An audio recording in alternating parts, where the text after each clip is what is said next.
This is the end of the Mayan cycle, which is 5,125 years long, and not only that. It's the end of the nano-second, something that doesn't happen after each cycle. This is literally the end of an old human species and the beginning of a new, upgraded version, who will hopefully lead us into a future of more sovereignty.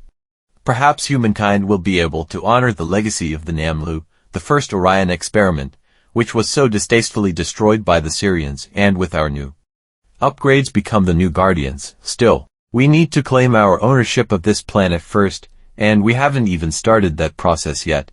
Just to get a perspective on time, let us take a brief look and see what happened at the end of the last Mayan cycle.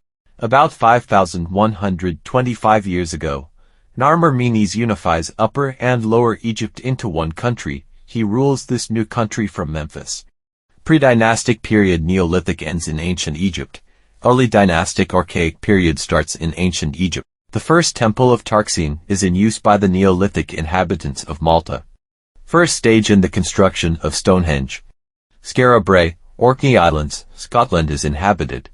Anu Ziggurat and White Temple in Uruk, Mesopotamia. Modern Warka, Iraq is built. Humans developed their first writing system, cuneiform script.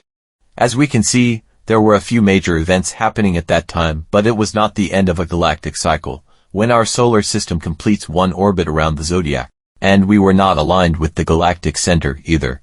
The most significant changes in the beginning of the cycle we are just now completing are 1. The development of the Mesopotamian writing system, the cuneiform script.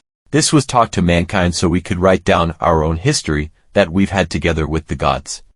Of course, it was not the true history, but the Syrians needed human scribes, who could write down exactly what was dictated to them in order to trigger future events, like prophecies. However, when we really think about it, the scribe didn't even have to be human. I'm sure the scribes were males, could be Assyrian in humans' clothing, but they still needed us to be able to read or write for future generations to see that humans actually inhibited this skill. 2. The first stage in the construction of Stonehenge.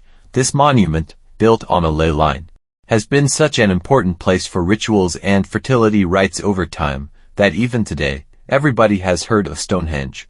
3. The early dynastic Archaic period starts in ancient Egypt. This was the beginning of a whole new era. 4. Upper and Lower Egypt unified into one country. Again, a major change in the history of mankind. Egypt and Mesopotamia, Sumer were of course major Syrian centers, and 5,000 years ago, the two empires were flourishing.